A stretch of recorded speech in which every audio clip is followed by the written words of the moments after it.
네, 지금까지 그 맹자가 얘기한 그 정치 사상에 대해서 그 근거가 되는 그 사단에 대해서 살펴봤는데요. 조금 더 구체적으로 그 치인, 노심자, 대인은 그 다스리는 자는 어떤 사람이 되어야 되는가에 대한 맹자의 생각. 그 다음에 구체적으로 불인인지정, 곧 그 왕정의 구체적인 형태는 어떻게 되는가에 대해 가지고 검토해보고 오늘은 마치는 걸로 하겠습니다. 자, 그 맹자의 구절 중에서 아주 유명한 구절이 있어요. 무항산이면 무항심이다. 아주 유명한 구절인데 그 항산과 항심에 대해서 한번 살펴볼게요. 항산과 항심. 이거는 그러니까 항이라는 것은 항상 되다는 뜻이에요. 변하지 않는, 꾸준한. 한마디로 항산, 요즘으로 치면 정규직이라고 해야 될까요? 아니면은 좀 더 확대된 것으로 생각하면 기본소득?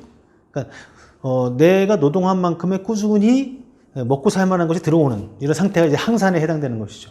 꾸준한 어떤 생산. 항심이라는 것은 여기서의 마음은 맹자가 얘기했던 사람의 마음을 얘기하는 겁니다. 사람이 사람으로서 가지는 마음. 이 항산과 항심이 나온 구절이 어떤 구절이냐 하면은, 그 양해왕이 자신의 어떤 정치에 대해 가지고 무언가 나는 딴 제후들보다는 좀 더 나은 정치를 펴는 것 같은데 왜 내 나라의 백성들이 이렇게 많이 몰려오지 않지? 이런 식의 이런 식의 물음을 던졌을 때 맹자가 얘기하면서 이런 얘기를 했어요. 백성들은 무항산이면 무항심인데 곧 항산을 마련해 주지 않으면서 항심을 가지길 바라는 것은 잘못된 것이다. 항산이 없는 상태에서 백성들이 잘못했을 때 그들을 감옥에 가두는 것은 마치 물고기를 모는 것처럼 백성들을 그물질하는 것이다라는 식의 얘기를 하면서 무항산, 무항심이라는 말이 나옵니다. 무항산, 무항심에 대한 구체적인 얘기는 좀 더 뒤에 하도록 하고요. 여기서는 무항산, 무항심을 얘기하면서 맹자가 뭐라고 그러냐면은 무항산인데 유항심 한 자는을 얘기합니다. 곧 항산이 없어도 사람의 마음, 곧 불인인지심을 항상 간직할 수 있는 자는 누가 가능하다고요? 오직 선비가 가능하다라는 얘기를 해요. 맹자에서부터 우리가 조선시대 우리 선비 사상이라는 얘기 들어보셨죠? 그 선비 사상이 맹자의 이런 사상에 근거한 겁니다. 일단 이 사라는 것이 어떤 식으로 그 중국 고대의 변천을 가지고 있냐면 이 사는 가까움을 보면 이 도끼 모양입니다. 도끼. 곧 전사계급을 얘기하는 거예요. 그때는 조금만 어떤 공동체들이 서로 간에 씨족이든 부족이든 서로 동서를 막론하고 전쟁을 통해 가지고 어떤 자원과 어떤 인력을 약탈하는 것들이 많이 있었죠. 그때 이 전투를 담당하는 어떤 계급, 이게 사계급인데 이것이 주나라, 봉건제 사회가 되면서 이들이 관료가 됩니다. 관료. 생산 수단은 가지지 않은 상태에서 어떤 요즘으로 치면은 급료를 받고 왕이나 제후나 대부들을 도와주는 관료가 되는 것이죠. 그러다가 공자에서부터 이 공자가 이런 사계급에 대해 가지고 주목을 하게 됩니다. 예비 정치인으로 보는 것이죠. 왜? 공자부터 어떤 다스리는 자, 군자라든가 치인이라든가 이런 자들은 이미 태어난 자였어요. 공자 이전에는. 근데 공자부터 이 세습을 통해서 신분을 통해 가지고 다스리는 자가 만들어지는 것이 아니고 다스리는 자는 이러이러해야 되는데 이러이러한 역할을 수행하고 이러이러한 품성을 가지고 있는 자가 다스리는 자가 되어야 된다고 공자는 주장을 한 거예요. 그러면서 이 사계급들이 그러한 군자로서 치인으로서 클 수 있는 그러한 교육을 하기 시작합니다. 맹자는 이것을 더 받아들인 것이죠. 그러면 예비 정치인으로서 예비 지도자로서의 사계급은 어떠해야 되죠? 일반 백성들은 무항산이면 무항심합니다. 그렇죠? 아니 당장 내 아이가 지금 굶어 죽게 생겼는데 도둑질이라도 해야죠. 자, 근데 오직 선비는 무항산하더라도 유항심해야 된다는 것이 맹자의 생각인 거예요. 현대의 선비는 어떤 자가 될까요? 내가 공인이 되고자 하는 자 또는 어떤 이유 때문에 공적인 일을 수행하는 자는 그 순간만큼은 무항산하더라도 유항심해야 된다는 얘기예요. 이게 맹자의 주장입니다. 자, 조금만 더 살펴볼게요. 그 다음에 인용한 그 구절은 경춘이라는 사람하고 맹자가 논쟁이라 할까요? 어떤 의견을 나누는 그런 상황입니다. 그 맹자의 사상 중에서 후대인들이 많이 얘기하는 것 중에 하나가 대장부론이라고 얘기를 해요. 맹자가 대장부를 어떻게 생각하는가? 맹자가 주장하는 대장부는 어떤 사람인가? 여기에 대해 가지고 나와 있는 구절이거든요. 일단 대장부라는 말이 아까 그 맹자가 대인지사, 소인지사 얘기했죠. 대인, 소인. 그런 것처럼 그냥 장부라는 말은 그냥 보통 우리 사랑을 얘기하는 겁니다. 사랑. 근데 이 장부 중에서 이 대자는 그냥 뭐 물리적으로 크다는 뜻이 아니고 우리가 야, 저 사람 그릇이 크다 뭐 이런 식의 표현처럼 그러한 추상적인 큼을 얘기하는 거예요. 근데 경춘이라는 사람이 자기의 대장부론을 팹니다. 경춘이 공손년이나 장의 같은 사람이 대장부가 아니겠는가 이런 얘기를 해요. 공손년과 장의를 대장부라고 이야기하는 이유는 뭐냐면 일로의 제우 구하고 안거의 천하 식하니라. 그 공손년이나 장의 같은 사람이 한번 노하면은 제후들이 두려움에 떨고 그들이 조용히 있으면 천하가 조용하다 이렇게 얘기를 합니다. 이 경춘이 얘기하는 공손년과 장의는 아까 첫 시간에 제가 말씀드렸던 것처럼 앞에 말씀드렸던 것처럼 아마 종횡가에 해당되는 사람일 거예요. 외교수를 통해 가지고 어떤 그 천하를 안정시키려고 하는 그런 자들인 것이죠.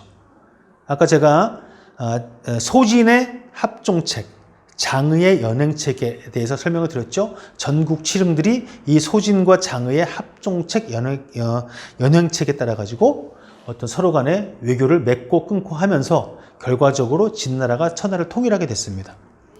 그리고 이런 걸 보면은 이들의 외교술에 의한 천하의 어떤 변화를 보면 엄청나게 큰 사람이구나 느낄 수 있죠. 이것이 경춘이 얘기하는 대장부론입니다. 우리도 그런 얘기 많이 하잖아요. 뭐 어떤 사람이 뭐 큰 기업을 이루거나, 아니면은 뭐 외적으로부터 침입을 막는다거나, 전쟁을 승리를 하거나 등등 이런 경우에 우리는 뭐 그 사람을 대장부라고 얘기할 수 있겠죠. 하지만 맹자의 대장부로는 다릅니다. 한번 보죠.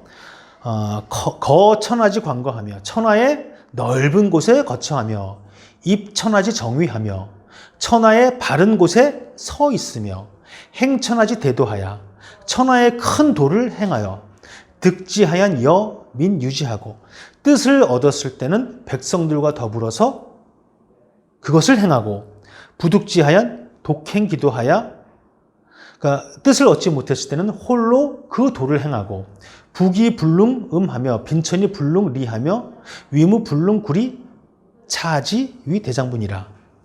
부귀가 그를 음탕하게 하지 못하고 유혹하지 못하고 빈천이 그를 이는 옮길 이자인데 빈천을 벗어나기 위한 어떤 행위들을 얘기하는 것이죠. 마찬가지로 그를 움직이지 못하고 위력이 그를 굴복시키지 못하는 것 이를 대장부라고 일컫는다. 경춘과 맹자의 대장부가 다르죠. 경춘이 생각하는 대장부는 눈에 보이는 성과를 얘기합니다. 근데 맹자가 얘기하는 대장부는 눈에 보이지 않아요. 남송 시기의 어떤 그 유학자인 주희, 그러니까 주자가 이 맹자의 이 구절을 이렇게 풀이합니다. 천하지 관거를 인으로 빗대요. 인.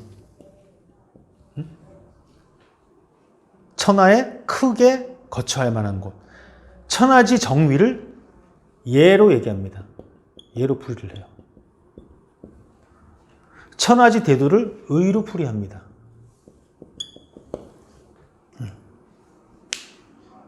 그러면 맹자가 생각하는 대장부는 눈에 보이는 어떤 성과를 내는 것이 아니라 바로 내면의 윤리. 자, 하필 완리에서 왜 리를 얘기하십니까? 인으면 됩니다 할 때 그 인의입니다. 곧 맹자가 볼 때 다스리는 자는 인의, 그리고 여기서는 예까지 얘기를 했죠.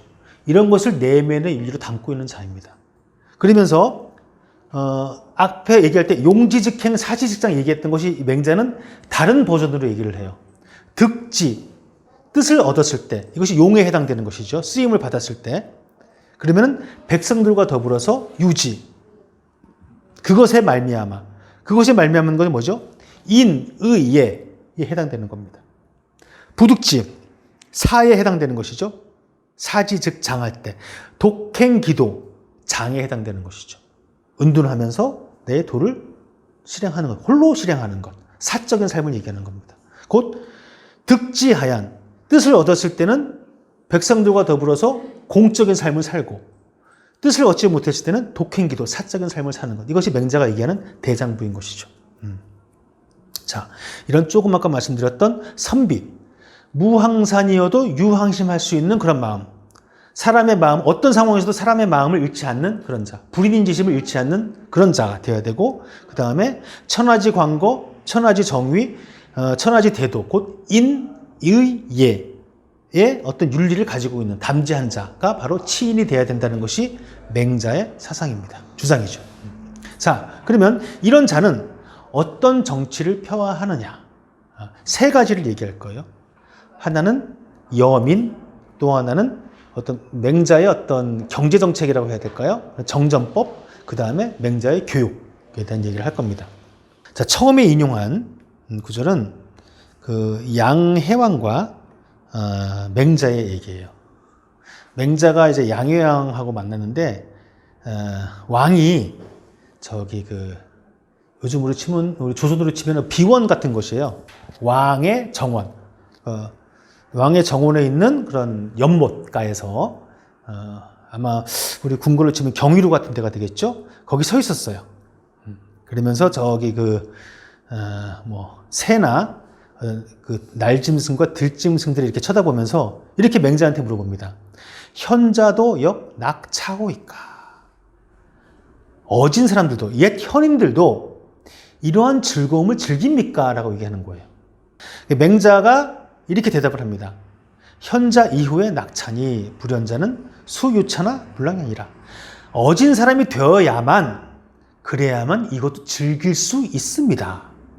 어질지 못한 자는 이러한 화려한 정원과 연목과 이런 것이 있다 하더라도 이것을 즐길 수가 없습니다라고 맹자가 얘기하는 거예요. 그러면서 시를 인용을 합니다. 시는 뭐냐 하면은 문왕에 대한 얘기거든요. 문왕이 영대와 영유를 만드는데, 영대는 그 어떤 누대를 얘기하는 거예요. 우리로 치면 경의로 같은 거죠. 그리고 영유는 왕의 정원을 얘기하는 겁니다. 그러니까 영대와 영유를 만드는데 백성들이 너도 나도 달려와가지고 하룻밤에 그걸 다 완성했다는 얘기예요. 그러니까 문왕은 야, 너무 급하게 하지 마라. 쉬엄쉬엄 해라 했음에도 불구하고 마치 아들이 아버지의 일을 돌보는 것처럼 그렇게 와서 했다는 얘기입니다. 왜? 문왕의 이 영대와 영유는 백성들이 그렇게 힘써서 만들어줬을까요? 맹자는 그 이유를 이렇게 봅니다. 고지인이 여민해 낙고로 백성들과 더불어서 함께 즐거움을 나누었으니 그래서 능락야니라 이렇게 얘기를 합니다. 능락이란 표현이 나와요.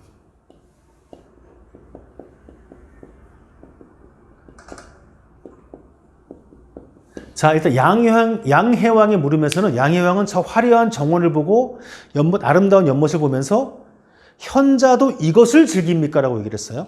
그럼 양해왕에게 즐거움의 조건은 뭐죠? 아름다운 정원과 화려한 연못입니다. 이런 외부 환경이 나를 즐겁게 해주는 거예요. 자, 여러분은 언제 즐거워요? 명품으로 치장을 했을 때, 아니면은 월급을 받았을 때, 아니면은 뭐 아파트 분양이 됐을 때, 등등, 아니면 뭐 내 자식이 뭐 좋은 대학 갔을 때, 보통 우리도 양해왕과 같은 생각을 하는 거예요. 나를 즐겁게 하는 것은 외부적인 조건이 되는 겁니다. 내가 지금 즐겁지 못한 이유가 뭐죠? 조건이 안 돼서, 뭐가 없어서, 이것이 부족해서, 가족이 뭐가 문제가 있어서, 외부적 조건이 나를 즐겁지 못하게 한다는 것이 우리의 생각입니다. 양회왕도 마찬가지예요. 그랬는데 맹자가 뭐라고 그랬어요? 현자가 됐을 때 즐길 수 있다. 현자가 되지 못하면 즐겁지 없다라고 하면서 능락을 얘기한 겁니다. 그러면서 문왕의 얘기를 해요. 문왕은 어떻게 했다고요? 여민.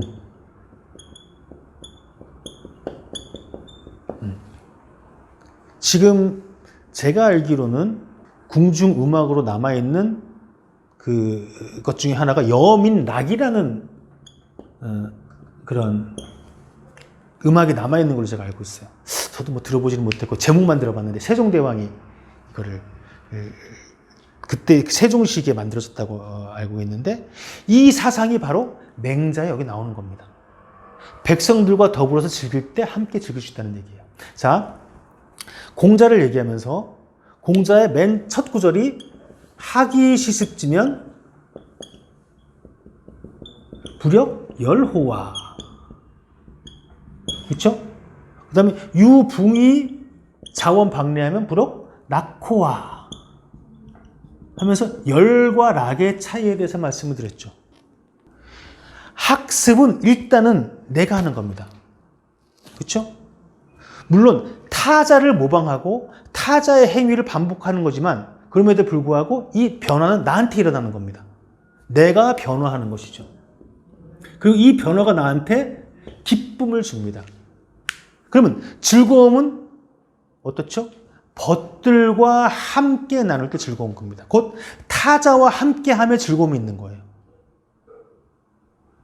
맹자도 공자의 이러한 기쁨과 즐거움을 그대로 받아 안는 것이죠. 즐거움은 언제 즐겁다고요? 타자와 함께할 때 즐거운 겁니다. 그러면 양해왕은 지금 혼자 그걸 즐기고 있는 거예요. 그럼 온전한 즐거움을 즐기지 못한다는 얘기입니다. 맹자가 현자라야 즐길 수 있다는 것은, 현자는 바로 그러한 어떤 조건 속에서도 타자와 함께하는 즐거움을 나눌 수 있다는 얘기죠. 그러면 바로 이러한 능락사상, 여민사상이 바로 구체적인 정치의 바탕이 되는 거예요. 자, 그 다음 여민사상이 나와 있는 또 하나의 구절입니다. 이제는 이제 재선왕하고 하는 얘기를 나누는 거거든요. 이게 그 앞에 어떤 얘기가 있냐면, 재선왕이 음악을 좋아한대요. 그러니까 맹자가 재선왕한테 왕께서 음악을 좋아한다는데 음악을 잘 좋아하십니까? 물어봤더니 재선왕이 약간 쑥스러워하는 거예요. 왜 그러냐면 자기는 어떤 뭐라 그럴까, 요즘으로 하면은 클래식 같은 음악이 아니라 힙합이나 팝 이런 걸 좋아한다라는 식으로 재선왕이 얘기를 했어요. 약간 부끄러워하면서. 그랬더니 맹자가 그건 상관없다. 중요한 것은 어떤 음악이냐가 아니라 음악을 즐길 수 있는 게 중요하다라고 하면서 이런 얘기를 하는 거예요. 자, 혼자서 음악을 즐기는 것과 사람들과 함께 즐기는 것 중에서 어떤 것도 즐겁습니까? 라고 물어봐요. 그랬더니 재선왕이 당연히 사람과 함께이지. 그러면 몇몇 사람과 즐기는 것과 더 많은 사람과 즐기는 것이 어떤 게 더 즐겁습니까? 했더니 당연히 여러 사람이지. 이렇게 얘기를 하는 거예요. 그랬더니 맹자가 거기에 그 말을 듣고 나서 이렇게 얘기를 합니다. 왕이 음악을 연주하거나 사냥을 갈 때 백성들이 그거를 보고 나서 에고 내 뼈골이 빠지는구나, 저 왕은 언제 뒤지나, 이런 얘기를 할 때가 있고, 만약에 왕이 음악을 연주하고 그 다음에 사냥을 갈 때 왕이 지금 병이 없구나, 즐겁구나 하면서 마치 아들이 아버지의 즐거움을 보는 것처럼 기쁘게 한다면은 어떤 것이 더 즐거움을 나누는 것이냐라는 얘기예요. 자, 그러면 아까 얘기했던 왕의 사냥과 음악을 즐기는 것에 대해 가지고 백성들이 욕을 하는 것과 그것을 보고 백성들이 기뻐하는 차이는 무엇이죠? 맹자가 얘기하는 것은 바로 여민락입니다. 백성과 더불어서 즐길 때 백성도 그 왕의 즐거움을 즐거워하고, 자기 혼자만 즐길 때 백성들은 그것을 시기하고 질투하고 흉을 본다는 얘기죠. 이런 맹자의 연민사상에 나와 있는 두 가지 구절입니다. 자, 그 다음에는 구체적인 경제 사상에 대해서, 경제 어떤 정책에 대해서 말씀을 드릴게요. 이 구절은 한번 읽어보시고요. 구체적인 해석은 일단은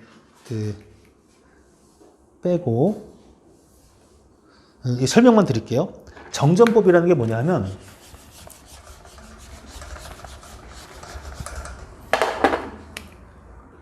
이 정자가 우물 정자잖아요. 그러니까 대체적으로 이러한 그 토지를 이렇게 네모나다고 하면은 9등분을 냅니다. 9구획을 해요. 그럼 요 자체가 우물정자처럼 생겼기 때문에 정전이라고 얘기하는 겁니다. 그러면 이 각각의 균등하게 분배된 이 토지들은 8가구에게 분배를 해요. 그리고 요 가운데를 공전이라고 얘기를 합니다. 이거 공통된, 공공의 땅이에요. 그러면 이 8가구는 먼저 공전을 함께 경작한 다음에 이거는 세금으로 바치는 거예요. 그리고 각각의 땅들을 이제 농사를 지어서 자기들이 가지게 되는 것이죠.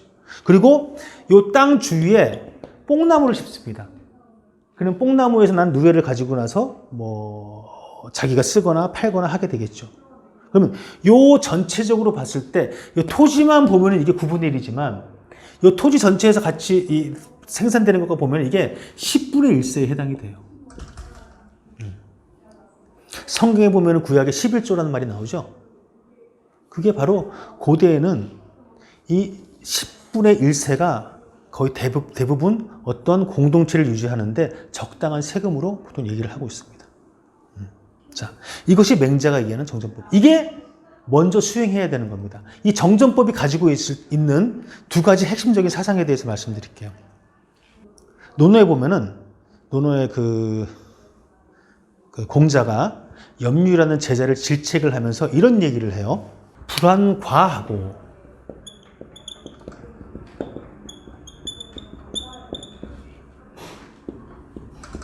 환불균하라. 그 다음에 불안빈하고 환불안하자. 불안해라. 이런 얘기를 하거든요. 이게 뭐냐면, 환은 걱정하다, 근심하다. 부족한 거를 근심하지 말고 균등하지 못함을 근심해라. 가난함을 근심하지 말고 안정되지 못함을 근심하라. 이런 얘기를 합니다. 제가 찾아보니까 한 30여 년 전에 우리 80년대 우리 국민소득이 3,000불이었대요. 제 어렸을 때 기억에 70년대에는 우리가 무슨 기억에 100만 불 수출을 달성했다고 해가지고 대서특필한 거 내 어렸을 때도 기억이 나거든요. 지금 100만 불은 한 기업도 100만 불이면 그냥 껌값이에요. 그리고 60년대 같은 경우는 우리가 1000불은 고사가 몇백 불이었다는 그런 얘기도 들었거든요. 자, 80년대만 비교한다 하더라도 불과 30년 만에, 20여 년 만에 우리는 지금 현재 3만 불을 돌파합니다. 10배에 해당되는 그러한 물질적인 풍요를 누리고 있어요. 실제 내가 어렸을 때와 지금 비교하면 우리의 물질적인 풍요는 정말 상상하기 어려운 그런 풍요이죠. 그런데 우리는 행복한가요? 우리는 근심이 없나요? 지금까지 우리는 부족함과 가난할까봐 이거를 근심했어요. 그래서 더 이상 부족하지 않고 더 이상 가난하지 않습니다. 그런데 우리는 왜 이렇게 근심거리가 많죠? 바로 이 두 가지 때문이죠. 우리가 부족함을 느끼는 이유는 왜 그렇죠? 절대적인 부족함이 아니라 상대적인 부족함 때문에 그래요. 내 주위에 누구는 저렇게 하는데 나는 누구는 저기, 응? 나는, 제가 예전에 좀 이런 조그만 이 거래를 하면서 이 거래처들을 보면 이런 경우가 있어요. 어떤 사람은 이익이 나는 대로 기계에 투자를 하고 공장에 투자를 합니다. 사람을 쓰고 기술 개발을 하고. 어떤 사람은 땅을 사요. 누가 더 잘 됐을까요? 누가 더 잘 되는 게 정상적인 그러한 경제, 가 돌아가는 걸까요? 소위 말하는 뭐 기술과 인력과 공장에 투자하는 데가 더 잘 돼야 되잖아요. 실제 땅 산 사람이 돈을 훨씬 많이 벌었습니다. 이게 균하지 못한 거예요. 열심히 노력을 해서 저축한 사람보다 빚내가지고 아파트 산 사람이 훨씬 더 부자가 되는, 이게 우리를 더 열받게 하는 거예요. 그렇죠? 게다가 우리가 지금 가난합니까? 가난하지 않아요. 그럼에도 불구하고 우리는 불안해요. 왜? 우리 자식은 어떻게 살 것이며, 교육은 어떻게 할 것이며, 늙어서 병 걸리면 어떻게 할 것이며. 제가 볼 때 세 가지가 우리한테 가장 불안을 조성하는 겁니다. 하나, 의료, 교육, 주거. 실제 요 세 가지만 우리 공동체에서 큰 문제 없이 보장이 된다 그러면 우리가 무엇 하나 그렇게 아둥바둥 살겠어요. 근데 우리를 가장 불안하게 하는, 아무리 돈을 많이 벌더라도 교육 문제, 의료 문제, 주거 문제가 우리를 불안하게 합니다. 이게 공자의 사상이에요. 정전법이 바로 이거를 얘기하는 겁니다. 이 균등함과 이 안정됨에 대한 맹자의 생각인 것이죠. 그럼 또 하나, 10분의 1세가 가지고 있는 의미를 생각을 해봐야 돼요. 그럼 지금 우리도 지금 전부 다 세금을 다 10%로 일괄적으로 해야 되느냐? 아니죠. 그건 다릅니다. 자, 다음에 인용한 얘기를 한번 볼게요. 백규라는 사람이, 백규는 그 등나라의 신하예요. 백규라는 사람이 이렇게 얘기합니다. 맹자가 그 어떤 10분의 1세를 얘기하니까, 왜냐하면 맹자는 다른 구절에서 각 나라에서 과한 세금을 부과하는 것에 대해 가지고 맹렬하게 비판을 합니다. 하다못해 그 시장에도 세금을 매기는데 그 시장이나 관세 같은 경우에는 무료로 해야 된다. 그러니까 관세를 부과하지 말아야 된다는 얘기까지 하거든요. 그러니까 백규가 이런 얘기를 하는 거예요. 그러면 우리나라에서는 세금을 10분의 1이 아니라 20분의 1로 하려고 하는데 어떻습니까? 라고 얘기를 했어요. 그럼 당연히 맹자가 백성들을 위해서 좋은 정책이구나 할 줄 알았는데 그게 아니에요. 맹자가 이렇게 얘기를 합니다. 그것은 오랑캐의 방법이다. 맥도는 맥은 오랑캐 나라를 얘기하는 거예요. 북쪽에. 만약에 나라에서 한 사람만 도자기를 만든다 그러면 어떻겠느냐라고 했더니 그건 안 되죠. 그러면 그릇이 부족할 것입니다. 이런 얘기를 해요. 자, 이 예를 들면서 맥 땅은, 오랑캐 땅은, 북쪽의 오랑캐 땅은 오곡이 불생하고 유맥 생지하나니 무성과 궁실 종묘 제사지례 하며 무제후 패백 향산하며 무백관 유사라. 그러니까 그 맥땅은 오곡이 제대로 자라지 않는 그런 곳이기 때문에 소위 말해서 여기서 뭐 궁실이나 제사나 아니면 패백이나 이런 얘기를 하는 것은 요즘으로 치면은 우리가 외교, 그 다음에 어떤 국가의 행사 또는 문화, 예술 이런 거에 해당되는 거예요. 그러니까는 맥땅, 그런 오랑캐 땅에서는 20분의 1 세금이라도 가능하지만은 중국은 그렇지 않다. 이런 겁니다. 그 뒤에 거 한번 읽어볼게요. 금에 거 중국하야 거 일륜하며 무군자면 여지하 유가리오.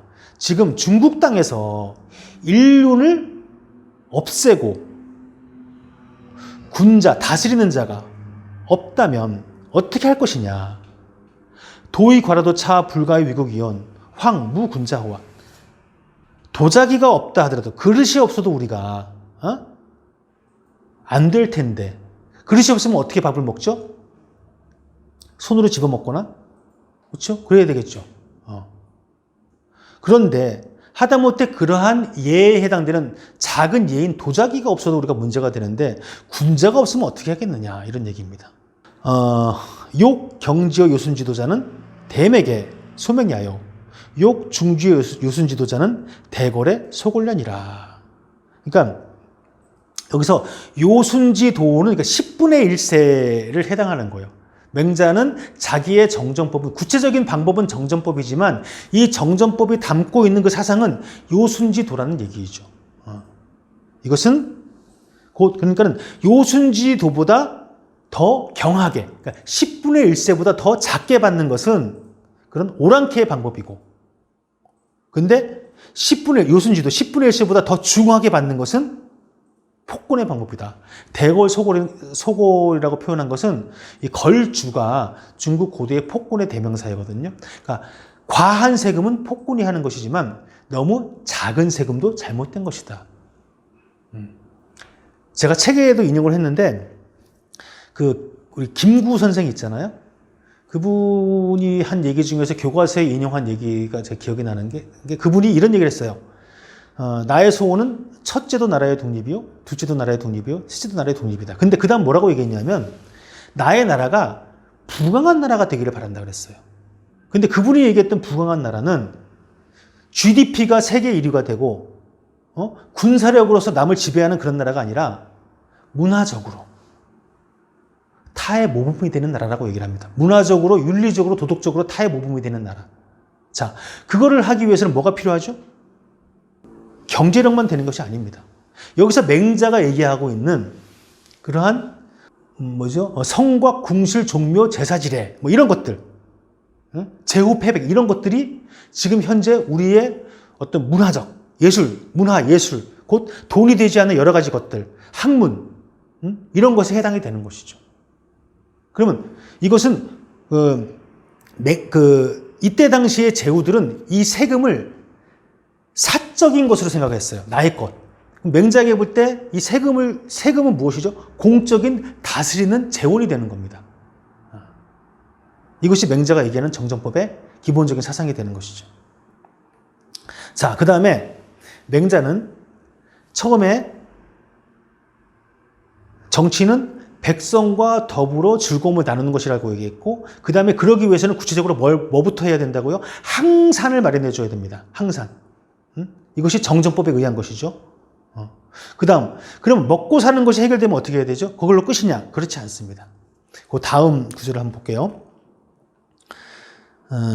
등문공하고 나눈 대화인데요.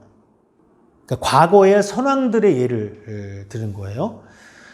선왕들은 자기가 얘기했던 정전법 같은 그러한 요순지도를 통해 가지고 백성들이 안정된 삶을 살게 한 다음에 상서 학교를 만들어서 이 교지, 백성들을 가르쳤다라는 겁니다.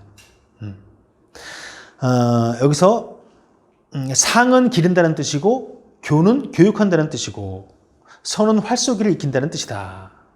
그래서 하나라에는 교라고 하고 은나라에는 서라고 하고 준나라에는 상이라고 했는데 상서 교 이 세 개를 묶어서 학이라고 한다. 라고 얘기하면서 뭐라고 했냐면 개, 소, 이, 명, 일륜이라. 그래서 모두 일륜을 밝혀야 한다. 라고 얘기를 했어요. 일륜이 명어상이면 소민이 친어하니라. 위에서 일륜이 밝혀지면 백성들은 아래에서 서로 친하게 된다라는 것이 맹자의 얘기입니다. 자, 서양의 학교는요, 근대에 생겼습니다. 보편적 교육이라는 것이. 근데 이미 맹자의 사상에서는 2000여 년 전에 보편적 교육이 있어야 된다고 얘기를 해요. 자, 중요한 것은 그냥 교육이 아니고 보편적 교육이라는 얘기입니다. 만약에 교육이 지식이나 기술의 전수라고 한다면 보편적 교육이 필요가 없어요. 자, 이때 당시에 농사 짓는 법을 학교 가서 배워야 되나요? 그렇지 않습니다. 아버지한테 배우면 되고 할아버지한테 배우면 되고 동네 어른한테 같이 농사 지으면서 배우면 됩니다. 내가 물건 만드는 기술을 학교에서 배우나요? 그렇지 않죠. 그 스승한테 배우면 되는 겁니다. 무예를 학교 가서 배우나요? 그렇지 않죠. 그런데 맹자가 얘기하는 교육은 이런 지식이나 기술의 전수가 아니고 바로 일륜에 해당되는 겁니다.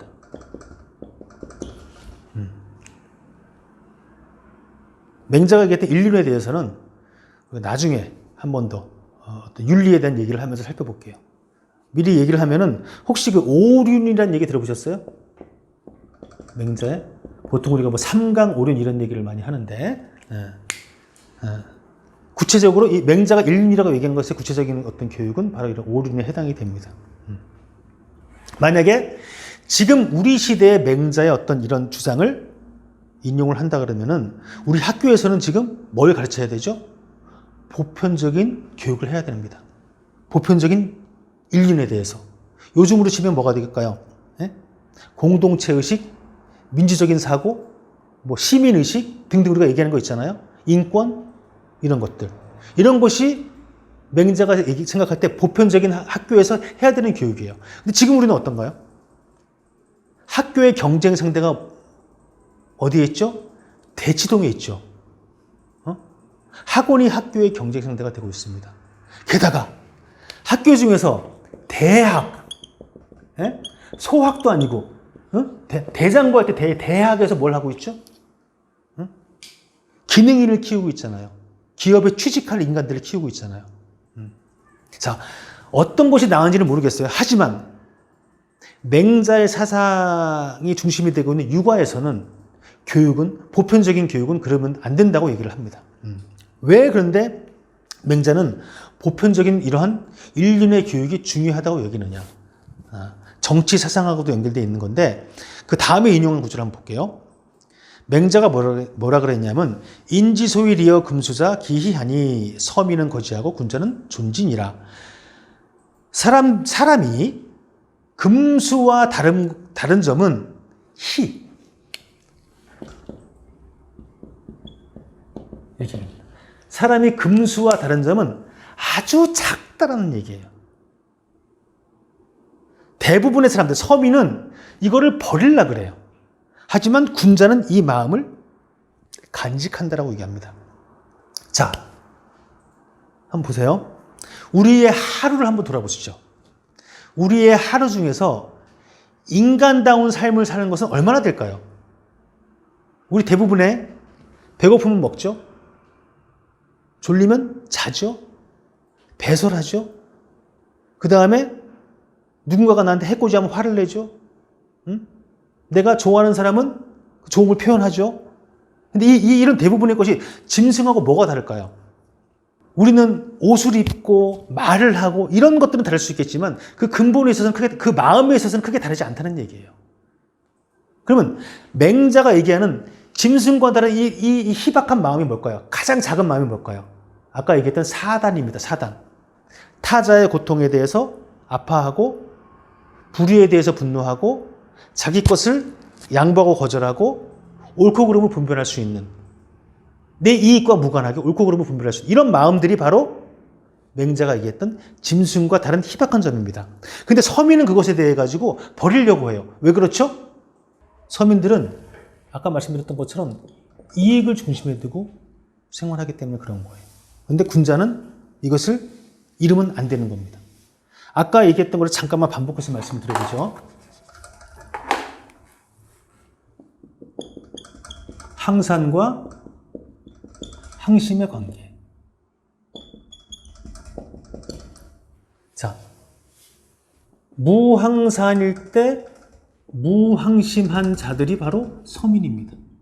곧 그 짐승과 다른 마음, 사단을 버리는 마음. 왜?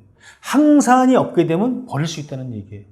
그러니까 이 짐승의 마음, 그러니까 이 사람의 마음을 버리지 않게 하려고 하는 것 중에 하나가 바로 균등하고 안정된 생산 기반, 항산을 말해주는 정전법이 되는 것이죠. 근데 무항산일 때 유항심한 자들이 있습니다. 아까 그런 자들의 선비라고 얘기했죠. 이들이 바로 군자가 되고 그다음에 치인이 되는 겁니다. 근데 문제는 이게 항상 항산이 마련이 되고 그래서 백성들이 항심을 가지면 좋겠지만 보장될 수 있는 게 아니에요. 만약에 어떤 상황에서도 항심을 버리지 않는 자들이 있다 하더라도 이들이 소수이고 그리고 영향력을 많이 발휘하지 못한다면 어떻게 될까요? 그 공동체는 유지되기가 어렵습니다. 그렇기 때문에 맹자는 바로 금수와 다른 그런 희박한 마음, 곧 사단, 측은지심, 수호지심, 사형지심, 시비지심, 또 다른 말로 불인인 지심을 사라지지 않게 하는 그런 인륜의 교육이 공동체에서 중요하다는 얘기를 하는 겁니다. 그러니까 아까 얘기했던 지식과 기술에 대한 교육은 어떤 교육이죠? 각자 리를 추구하는 교육입니다. 이 리를 추구하는 교육은 가장 사적으로 교육하면 돼요. 사교육에서 하면 됩니다. 그러면 공교육은 뭐죠? 보편적인 인륜. 이것은 바로 공적인 마음. 이거를 잃지 않게 하는 것이 중요하다는 것이죠.